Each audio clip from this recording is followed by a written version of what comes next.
Next topic है इसमें concept of rotation. Concept of rotation क्या होता है कि जैसे कोई कॉम्प्लेक्स नंबर दिया है हमको, ये Z1 कॉम्प्लेक्स नंबर है कोई, जो ऐसे दिया गया है पोलर फॉर्म में r इंटू ई की पावर आयोटा थीटा। तो ये एंगल हो जाएगा, वो होगा थीटा, और ये जो लेंथ है यहाँ से यहाँ तक की, ये r है।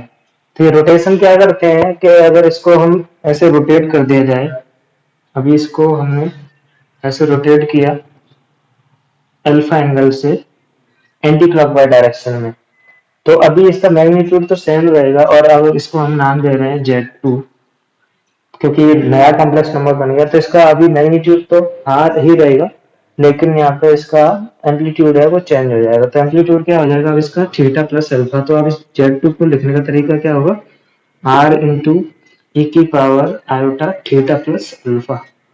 तो अब यहाँ पे एम्पलीट्यूड है वो थीटा प्लस अल्फा है, बाकी चीजें अभी भी मैग्नीट्यूड सेम है, और लिखने का तरीका ऐसे हो जाएगा। और इसको थोड़ा r इंटू ई की पावर आयोटा थीटा और इंटू ई की पावर आयोटा अल्फा लिख सकते हैं, और इतने को हम Z1 लिख सकते हैं। तो ये Z2 को हम लिखने का एक ऐसा भी तरीका बना सकते हैं। तो ये Z2 लिख सकते हैं हम Z1 के फॉर्म में। तो यहाँ पे ऐसा कैसे किया गया है कि ये Z1 एक कॉम्प्लेक्स नंबर दिया था, फिर उसको रोटेट किया गया अल्फा एंगल से एंटी क्लॉकवाइज डायरेक्शन में। तो हमको जो Z2 है उसको Z1 के फॉर्म में कैसे लिखा जाता है, वो तरीका ये है, Z1 इंटू ई की पावर अल्फा, अल्फा एंगल से यहाँ पे रोटेट किया गया है। तो ई की पावर अल्फा है, इसको हम बोलते हैं rotational factor, is called rotational factor. ठीक है। तो अब जैसे यहाँ पे तो हमने सिंपल लिया है, जैसे तीन तीन कॉम्प्लेक्स नंबर लिए जाए, यहाँ पे ये Z1 है और ये Z2 है, और इस Z2 को रोटेट किया तो यहाँ पे बन गया Z3। ये लेंथ सेम है, और ये जो एंगल है, अगर जैसे ये पहले जो था, अब ये एंगल हम मान लेते हैं थीटा, ये इससे थोड़ा अलग है, यहाँ पे तीन के लिए डिराइव कर रहे हैं। तो कैसे है कि अब हम Z2 है, इसको हम कुछ वेक्टर फॉर्म में डिराइव करेंगे। तो मान लेते हैं ये एक u वेक्टर है और ये v वेक्टर है। तो वेक्टर फॉर्म में, या फिर u वेक्टर को कैसे लिख सकते हैं हम, u वेक्टर को लिख सकते हैं Z2 minus Z1 divided by Z, ये तो Z2 minus Z1 u vector हो जाएगा, लेकिन u वेक्टर के उसमें अगर यूनिट वेक्टर लिखे हम, तो यूनिट वेक्टर ऐसे लिखेंगे, इसको इसके मैग्नीट्यूड से डिवाइड कर देंगे। तो अभी ये u वेक्टर की डायरेक्शन में एक यूनिट वेक्टर है ना। यूनिट वेक्टर समझ में आ रहा है क्या किया है कि कोई भी, ये Z2 माइनस Z1 इस लाइन को रिप्रेजेंट करेगा, जो कि अगले लेक्चर में हम समझाएगा थोड़ा हम कि कैसे, और ये इसका मैग्नीट्यूड होता है। तो अगर कोई वेक्टर को उसके मैग्नीट्यूड से डिवाइड कर देते हैं तो वो हमारा यूनिट वेक्टर आ जाता है। तो ये u वेक्टर है वो यूनिट वेक्टर है। तो अभी ये यूनिट वेक्टर है, इसमें अगर हम ये जो वेक्टर है इसकी लेंथ कितनी होगी, अगर इसकी लेंथ देखें तो इसकी लेंथ जो v वेक्टर है, इसकी लेंथ की अगर हम बात करें, इसका मैग्नीट्यूड बोला जाए, तो वो होगा Z3 माइनस Z1 का मैग्नीट्यूड। तो अगर हम इसमें रोटेशन लगाएं, तो रोटेशन लगाए तो हम लोग Z3 माइनस Z1 को कैसे लिखेंगे, Z3 माइनस Z1 को लिखने का तरीका बनेगा Z3 minus Z1 equals to, ये Z3 माइनस Z1 है वो यहाँ पे Z2 था उसकी तरह एक्ट करेगा, और यहाँ पे Z1 है वो कैसे एक्ट करेगा, तो यूनिट वेक्टर के फॉर्म में लिखेंगे तो इसको हम इसके मैग्नीट्यूड से डिवाइड कर देंगे। ये मैग्नीट्यूड से डिवाइड कर दिया तो इधर आएगा ये वेक्टर इक्वल्स टू ये वेक्टर इंटू ई की पावर थीटा, हमने ये ट्राई किया था, ये याद रखना है कि ये वेक्टर इक्वल्स टू, क्योंकि यूनिट वेक्टर के फॉर्मूले लिखे गए हैं, तो इसका यूनिट वेक्टर हमने यहाँ पे लिखा है, तो वो है Z2 minus Z1 upon magnitude of Z2 minus Z1 into e की पावर आयोटा थीटा, जिसको हम रोटेशनल फैक्टर बोलते हैं। तो इसको ऐसे हम डिराइव कर सकते हैं कि तीन वेक्टर के लिए, क्योंकि ये यहाँ पे फिक्स पॉइंट है, उसको Z1 बोला है, ये Z2 वेक्टर ये Z3, तो इसको रोटेट किया गया थीटा से, Z2 को रोटेट किया गया है with respect to Z1 theta angle से एंटी क्लॉकवाइज डायरेक्शन में। तो ये Z3 मिल गया। तो Z3, अब इसको पूरे को लिखने का तरीका है कि Z3 minus Z1 upon Z3 minus Z1 का magnitude equals to Z2 minus Z1 upon Z2 minus Z1 का मैग्नीट्यूड e की पावर अल्फा थीटा। समझ में आ रहा है कैसे लिखा है? यहाँ पे, यहाँ से बिल्कुल समझ सकते हैं कि यहाँ पे Z2 था, वहाँ पे Z2 की जगह इसको O वेक्टर बोल सकते हैं, तो ये समझ में आ जाएगा कि Z2 माइनस 0 क्या है। तो यहाँ पे इसने मैग्नीट्यूड से डिवाइड कर दिया है, वो सेम ही है मैग्नीट्यूड। ठीक है, तो ये रोटेशनल होता है थोड़ा। और इसमें क्वेश्चंस, या फिर इसको हम और कैसे लिख सकते हैं, इसमें से और डिराइव आगे इसको cross multiply Z1 divided by Z2 minus Z1 equals to, इसको इधर और इसको इधर भेजना है। तो ये magnitude of Z3 minus Z1 divided by, यहाँ से बस मैं सिंपल एक फॉर्मूला, डेरिवेशन याद रहे तो अच्छी बात है, नहीं याद रहे तो एक फॉर्मूला याद रखना ये वाला, या फिर इसको हम लैंग्वेज के फॉर्म में लिखना चाहें तो भी लिख सकते हैं। फॉर्मूला याद रखना, वहां से भी हमारे क्वेश्चंस हमारा काम हो जाएगा। तो ये कैसे लिखेंगे, देखो इसको लिख सकते हैं, ये है वो है final vector, Z3 minus Z1 है वो फाइनल वेक्टर है। तो इसको लिखेंगे फाइनल वेक्टर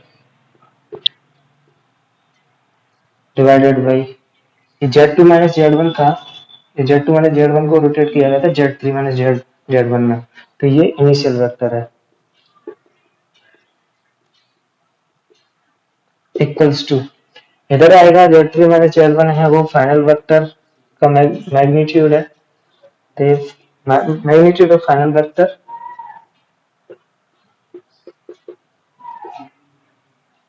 डिवाइडेड बाई, ये हमने मॉडुलस की प्रॉपर्टी में पढ़ा था कि अगर पूरे पे मान लगाए तो अलग अलग भी लगा सकते हैं, यहाँ पे मैंने अलग अलग लगाया है, टू e की पावर आयोटा, और इसको रोटेशनल फैक्टर भी बोल सकते हैं, और अगर इसको रोटेशनल एंगल बोल रहे हैं, रोटेशनल एंगल। तो ये फॉर्मूला याद रखो, कॉम्प्लेक्स नंबर को वेक्टर फॉर्म में समझ रहे हैं तो आसान हो जाता है। Final vector divided by initial vector equals to final vector का magnitude divided by initial vector का मैग्नीट्यूड e की पावर आयोटा रोटेशनल एंगल, जिस एंगल से इसको रोटेट किया गया है। ठीक है, अब इस क्वेश्चंस कैसे बनते हैं वो कर लेते हैं कुछ। पहला क्वेश्चन है, इक्विलेटरल ट्रायंगल है,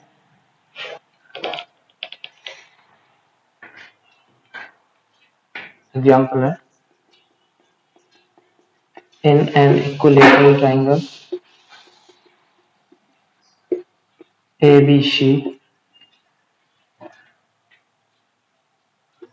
if A is Z1, B Z2 and C is Z3, then find, first part है इसका वो है argument of Z3 minus Z1, argument of Z3 minus Z1 divided by Z2 minus Z1। थोड़ा Z1 Z2 Z3 में थोड़ा question ज्यादा देख रहे हैं आप, तो थोड़ा इसमें कंफ्यूज मत होना, और सिंपल सिंपल तरीके से समझते चलो कि Z3 Z2 Z1 क्या है, ये चीजें आसान हो जाएंगे। यहाँ पे ये मान लेते हैं A है जिसका corresponding complex number Z1, B corresponding Z2, C corresponding complex number Z3। यहाँ पे बोला argument of Z3 minus Z1, Z3 minus Z1, Z3 minus Z1, तो ये AC वेक्टर बनेगा फाइनल माइनस इनिशियल से, और Z2 minus Z1, Z2 minus Z1 ये है। इसका मतलब क्या है कि Z3 माइनस Z1 फाइनल और ये इनिशियल है, इसका मतलब ये इनिशियल, डिनोमिनेटर में इनिशियल वेक्टर आता है, न्यूमरेटर फाइनल, तो इसको इधर रोटेट किया गया होगा, और ये इक्विलेटरल ट्रायंगल है तो ये एंगल पाई बाई 3 होगा 60 डिग्री। तो इसको इधर रोटेट किया गया है, तो ये हमको अगर Z2 माइनस Z1 को रोटेट किया जाए एंटीक्लॉकवाइज डायरेक्शन पाई बाई 3 से, तो हमको Z3 माइनस Z1 मिल जाएगा। तो इसका आर्ग्यूमेंट है वो, केवल आर्ग्यूमेंट पूछ रहा है, आर्ग्यूमेंट मतलब इनके बीच का एंगल, इनके बीच का एंगल है पाई बाई 3, आंसर है इसका सिंपल।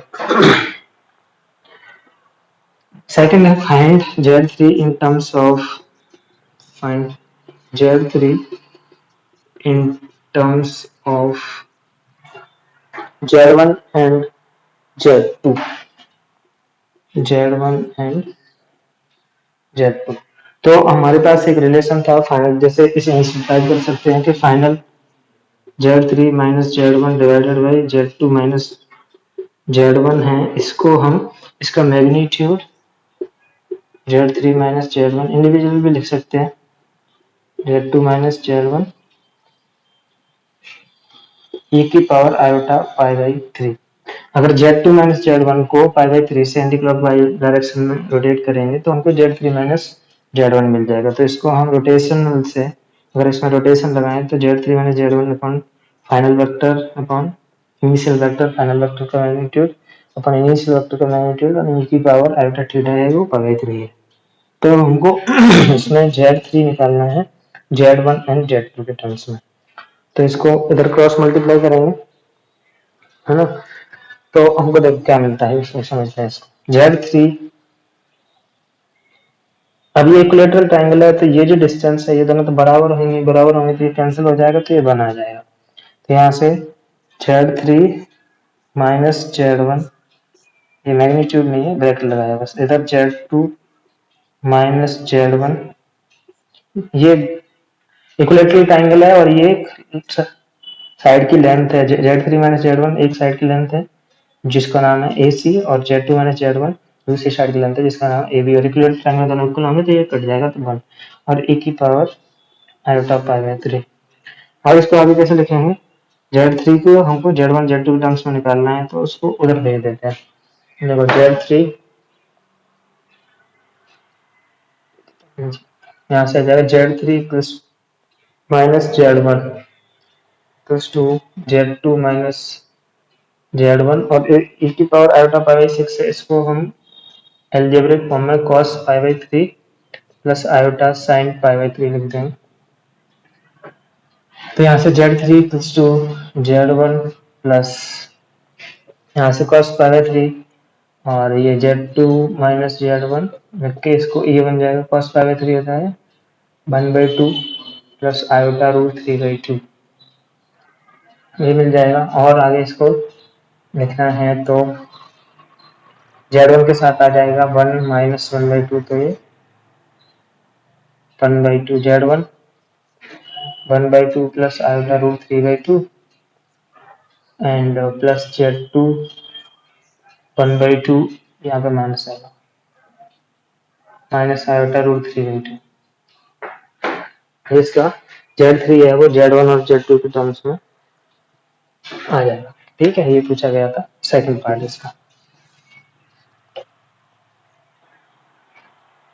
ठीक है, थर्ड पार्ट में पूछा जा सकता है कि इसी ट्रायंगल का और सेंट्रोइड बताओ। तो सेंट्रोइड तो हमने पहले भी निकाला था कि वो Z1 plus Z2 plus Z3 divided by 3 होता है। ठीक है ओके।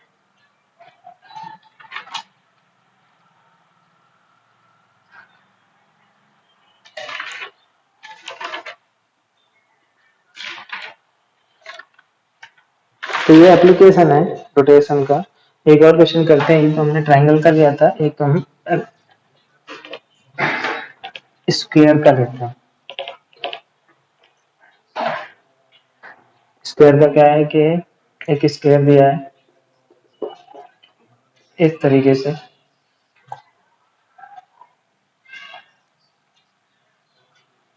स्क्वायर है, स्क्वायर मतलब चारों साइड सेम है और ईच एंड एवरी एंगल है वो 90 डिग्री है। तो ये इसके कुछ ऐसे वर्ड से दे रखे हैं, A Z1 है, B Z2 है, C Z3 है एंड यहाँ पर D Z4 है। तो अगर पूछा है Z3 minus Z1 find first part है इसमें Z3 minus Z1 divided by Z1 minus Z2 Z1 minus Z2। अब देखो Z3 माइनस Z1 क्या है, Z3 माइनस Z1 ये डायगोनल बनेगा और Z1 माइनस Z2 इसको उल्टा कर देते हैं। Z2 minus Z1। ये Z3 माइनस Z1 है वो AC वेक्टर है और Z2 माइनस Z1 है वो AB वेक्टर है। ठीक है, तो अगर हम देखो इसको अगर ऐसे मिलाते हैं तो ये एंगल है वो हमको पता है कि π/4 होगा। तो अगर इसको हम रोटेट करेंगे इधर तो π/4 से रोटेट करके हमको ये मिल जाना चाहिए, लेकिन यहाँ पे इसका मैग्नीट्यूड चेंज होगा। जो भी इसका मैग्नीट्यूड है a है तो ये √2 टाइम्स a होगा। √2 टाइम्स होगा तो उसको हमको ध्यान में रखना है। तो वैसे अगर ये डायरेक्ट होता तो अगर हम इक्वल होते तो सीधे सीधे लिख देते, लेकिन यहाँ पे ये √2 टाइम होगा तो इसको देखो मॉड मॉड लगा के रखेंगे तो ये Z3 minus Z1 mod divided by Z2 minus Z1 mod e की पावर आयोटा π/4 ये होता, लेकिन नहीं ये नहीं होगा। क्या नहीं होगा क्योंकि इन दोनों का मैग्नीट्यूड सेम नहीं है। ये जो हमने डिराइव किया था उसके लिए मैग्नीट्यूड इसका सेम रहता है, तो यहाँ पे मैग्नीट्यूड इसका कितना √2 टाइम्स ज्यादा हो जाता है। ये √2 a होता है, तो √2 a होता है तो उसके लिए हमको इसमें √2 से मल्टीप्लाई करना पड़ेगा। ठीक है, तो कौन सा मल्टीप्लाई होगा √2 से? रूट Z3 माइनस Z1 है वो ये √3 टाइम्स होता है। तो अब इसकी वैल्यू निकालनी थी, ये वैल्यू है तो ये तो यहाँ से इसका √2 बचेगा और कैंसिल करेंगे तो इसको लिखने की जरूरत नहीं है। यहाँ पे रूट हमको पता है कि √2 टाइम्स आता है तो √2 आएगा और इसको हम cos π/4 plus iota sin π/4 algebra की फॉर्म में लिख सकते हैं, अलजेब्रा की फॉर्म में। यहाँ से √2 cos है ये 1/√2 प्लस आयोटा sin π/4 मतलब 1/√2 लिख देते हैं। √2 कट जाएगा तो ये 1 प्लस आंसर। एक चीज और देखी जाए इसमें तो ये अभी हमने Z2 डिनोमिनेटर में Z2 माइनस Z1 लिया है। अगर हम Z1 माइनस Z2 लें तो ये नेगेटिव हो जाता है, कोई नेगेटिव रखता है तो इसमें माइनस आ जाएगा। ठीक है, ठीक है। नेक्स्ट क्वेश्चन, इसी का नेक्स्ट पार्ट है second. Find Z4 in terms of Z1 and Z2। तो Z1 और Z2 के टर्म्स में हमको Z4 निकालना है। तो Z4 और Z1 Z2 को देखो केवल यूज करके हम कौन सा रिलेशन बनाएंगे, कौन सा रोटेशन लगाना है वो हमको सोचना पड़ेगा। यहाँ पे पहले वाले के लिए यूज किया तो Z4 है वो ये Z1 है और ये Z2 है। तो हमको पता है कि अगर हम ए बी वेक्टर को π/2 से रोटेट कर दें तो ये हमको Z4 मिल जाएगा। तो अब बस लगा दो सिंपल के ऊपर न्यूमरेटर में final vector Z4 minus Z1 आएगा, डिनोमिनेटर में initial vector Z2 minus Z1 आएगा और इधर इन दोनों का मैग्नीट्यूड आता है डिवाइडेड बाई, यहाँ पे दोनों का सेम है तो सोचना नहीं है √2 आएगा नहीं आएगा। ये √2 इसकी वजह से आया है क्योंकि ये ना इसका √2 टाइम है। अगर इसको कैंसिल करें तो √2 आएगा, सिंपल है।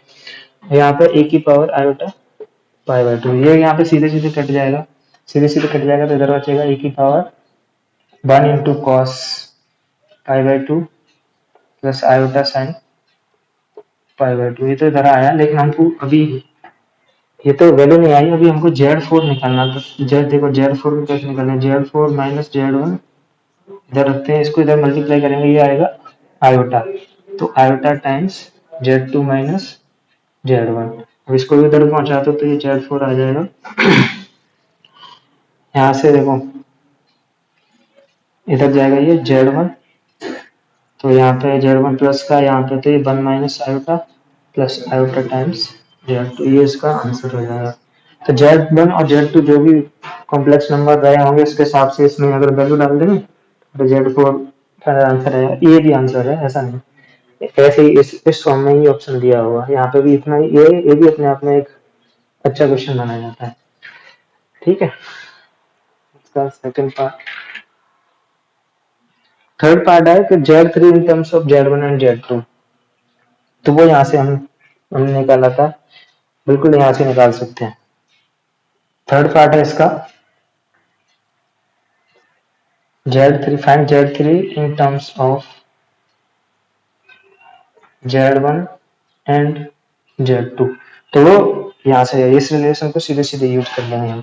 सीधे सीधे यूज करेंगे तो हमारे पास ये पता था कि Z3 minus Z1 upon Z2 minus Z1 है। अगर ये नहीं पूछा जाता, केवल ये दोनों क्वेश्चन पूछे जाते तो जैसे हमने ये किया है ऐसे ये करते, लेकिन ये पूरा करना पड़ता है उस केस में। तो हमको यहाँ पे तो पता है कि इसकी वैल्यू 1 प्लस आयोटा होती है। अब इसको उधर पहुंचा दो तो ये Z3 इक्वल्स टू हो जाएगा Z1 plus 1 plus iota times Z2 minus Z1। ऐसे भी लिख सकते हैं और थोड़ा Z1 को एक साथ लेके तो लिखेंगे तो ये 1 minus 1 minus iota Z1 plus 1 plus iota Z2, ये बन जाएगा, ये आंसर हो जाएगा इसका। ठीक है, तो ये रोटेशन होता है। रोटेशन तुम्हें समझ में आ रहा होगा। क्या करते हैं कि अगर हम एंटी क्लॉकवाइज डायरेक्शन में किसी को घुमाते हैं तो एंगल पॉजिटिव लेते हैं, अगर क्लॉकवाइज डायरेक्शन में घुमाएंगे तो ये एंगल नेगेटिव आएगा। चलो एक और क्वेश्चन कर देते हैं इसमें। इसमें ये 3 होगा। फोर्थ में पूछा है फाइंड, इसको उल्टा करते हैं। फाइंड क्या करना है कि Z4 फाइनल लेते हैं हम Z2 minus Z1 divided by initial है Z4 माइनस Z1। ये हमको फाइंड करना है। तो क्वेश्चन को समझो क्या है। क्वेश्चन में क्वेश्चन पूछा गया है कि Z2 minus Z1 upon Z4 minus Z1 है। फाइनल वेक्टर क्या है, Z4 माइनस Z1 है। Initial Z4 minus, denominator initial होता है, न्यूमरेटर फाइनल। फाइनल है Z2 माइनस Z1 और इनिशियल है Z4 माइनस Z1। तो इनिशियल हम इसको इधर घुमाना है इस केस में। तो इस केस में ये एंटी क्लॉकवाइज डायरेक्शन में घुमा रहे हैं, क्लॉकवाइज डायरेक्शन में घुमाना है। तो इस केस में एंगल हम पहले तो इसका ही मैग्नीट्यूड लिख देते हैं divided by Z4 minus Z1। Change कहाँ पे आएगा, यहाँ पे। e की पावर आयोटा थीटा है। थीटा कितने एंगल से रोटेट किया है, कितने एंगल से रोटेट किया है। न्यूमरेटर में फाइनल है, डिनोमिनेटर में इनिशियल है। तो इनिशियल ये था और इसको घुमा के इधर लेके आए पाई बाई 2 से। तो इस केस में क्लॉकवाइज घुमाया, क्लॉकवाइज के लिए एंगल माइनस पाई बाई 2 लेंगे। जब हम इसको सॉल्व करेंगे तो ये तो वैल्यू 1 आ जाएगी और इसकी वैल्यू आएगी cos minus pi by 2 plus iota sign minus pi by 2। Minus pi by 2 पे साइन नेगेटिव हो जाता है, फर्स्ट तो सेम ही है, तो आ जाएगा माइनस आयोटा। ठीक है, तो रोटेशन है, समझ में आ रहा है तो ठीक है। तो इसका और क्वेश्चन कर लेंगे प्लेट से। नेक्स्ट टॉपिक है cube roots of unity.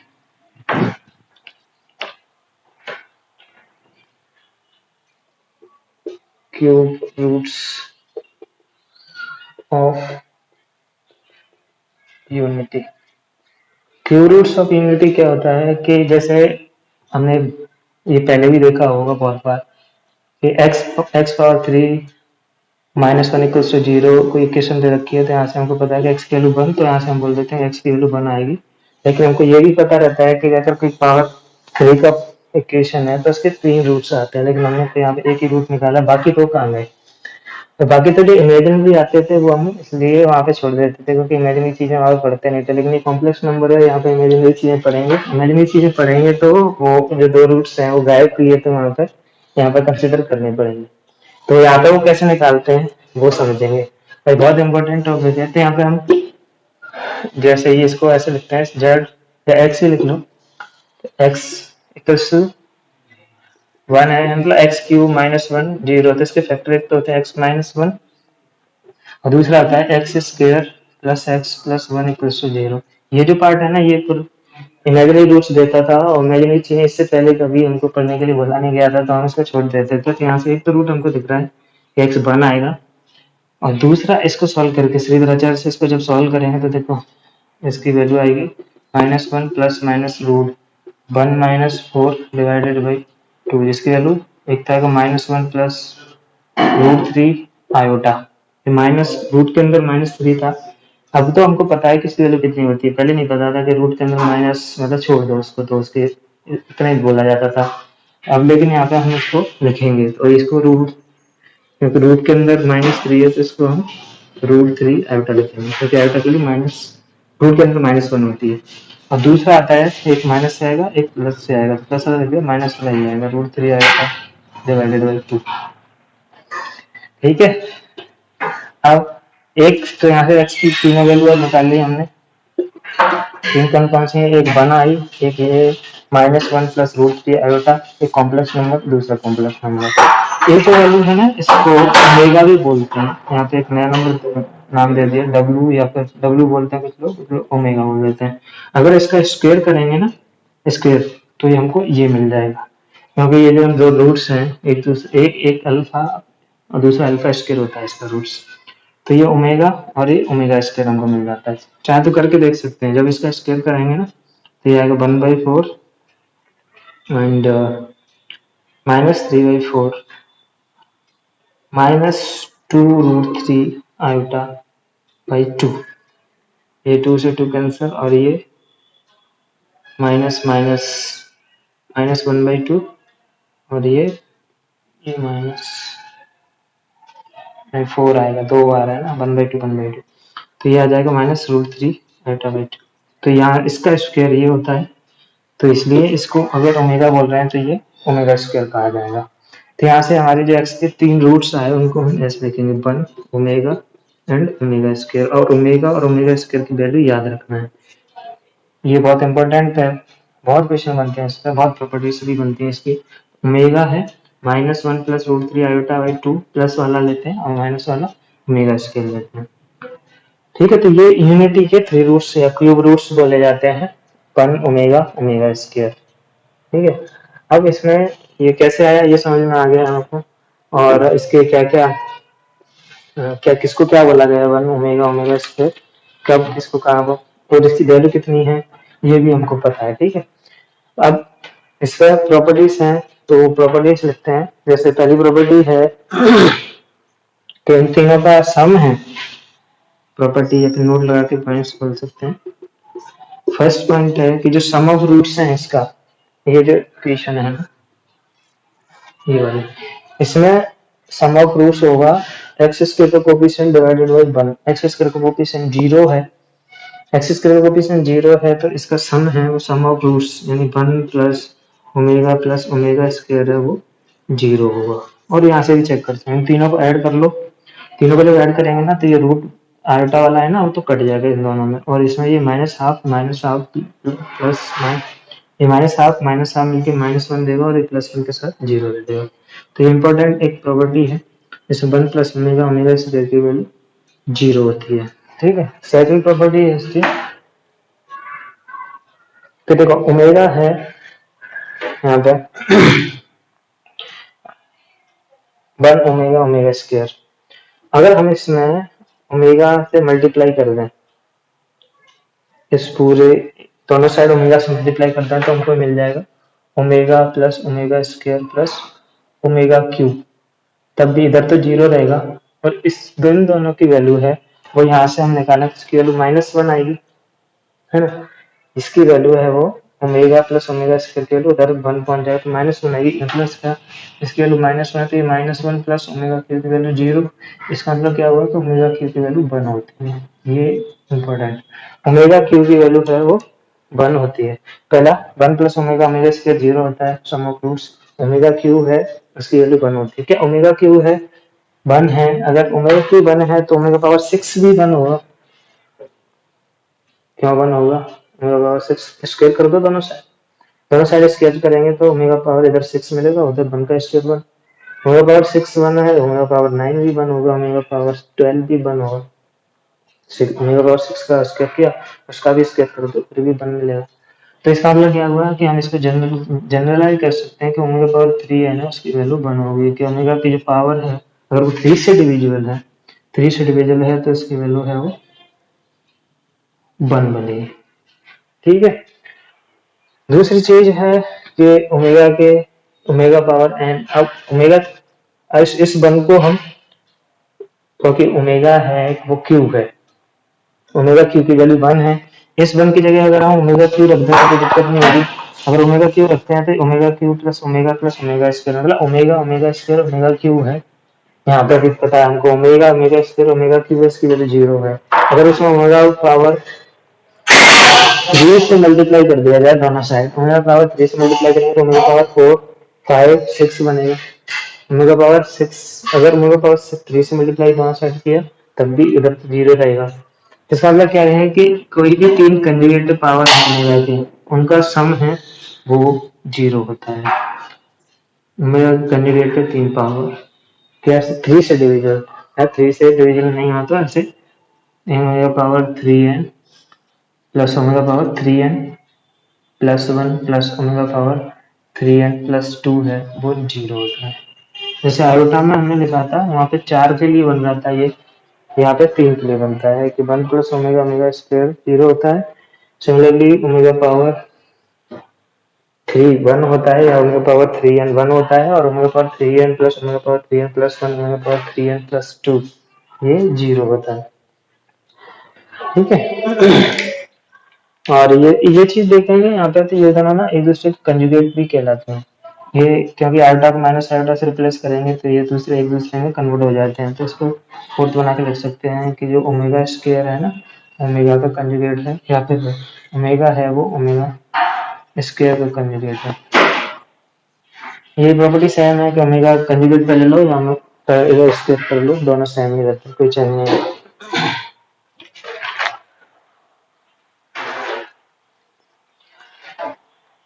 Okay, अगर प्रोडक्ट ऑफ रूट्स निकालना तो क्या आएगा, product of roots 1 into omega plus omega 1 into omega square 1 omega omega square, इसकी वैल्यू कितनी आएगी। तो हमको पता है कि इसकी वैल्यू अभी हमको अगर कुछ नहीं पता इससे पहले तो हमको पता है कि ओमेगा तीनों मल्टीप्लाई होकर ओमेगा क्यू देंगे जिसकी वैल्यू 1 होती है। तो मतलब यार प्रोडक्ट ऑफ रूट्स यहाँ से भी हमको पता है कि यहाँ से 1 आ रहा है और यहाँ से भी 1 है, तो प्रोडक्ट ऑफ रूट्स होता है माइनस डी बाई, तो ये 1 आ जाएगा। ठीक है, तो ओमेगा की कुछ इंपॉर्टेंट प्रॉपर्टीज हैं जो याद रखनी। एक और प्रॉपर्टी लिख लेते हैं 6 cube roots of unity are in GP,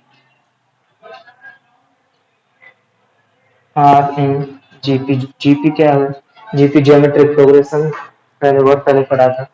geometric progression क्या होता है कि एक नंबर से मल्टीप्लाई करते हैं, 1 ओमेगा ओमेगा इसके जिसके कॉमन रेशो हम 1 ओमेगा बताएंगे, कॉमन रेशो ओमेगा है। तो ये जो क्यूब रूट्स के यूनिटी के क्यूब रूट्स हैं वो जीपी में होते हैं। ये 6 प्रॉपर्टी, 7 प्रॉपर्टी है। 7 में इसको अगर हमको ये तीनों जो रूट्स हैं इनको हम एक सर्कल पर रिप्रेजेंट कर सकते हैं सर्कल द्वारा, कि पहला एक रूट तो है इसका 1 जो इसका पॉइंट है 1,0, दूसरा एक है तो जो x इक्वल्स टू आया था 1, -1 प्लस √3 आयोटा बाई 2 और एक -1 माइनस √3 आयोटा बाई 2, दूसरा आएगा -1/2 √3/2 यहाँ पे आएगा, और दूसरा -1/2 प्लस √3/2 ऊपर आएगा प्लस वाला, माइनस वाला नीचे आएगा, इसका जस्ट मिरर इमेज क्योंकि कंजुगेट है। तो ये जो तीनों पॉइंट है ना इन तीनों पॉइंट से एक सर्कल पास होगा जिसकी रेडियस 1 होगी और सेंटर 0 0 होगा। तो ये एक पॉइंट यहाँ पर ये मिरर ओमेगा है, इसको ओमेगा इसको ओमेगा स्क्वायर।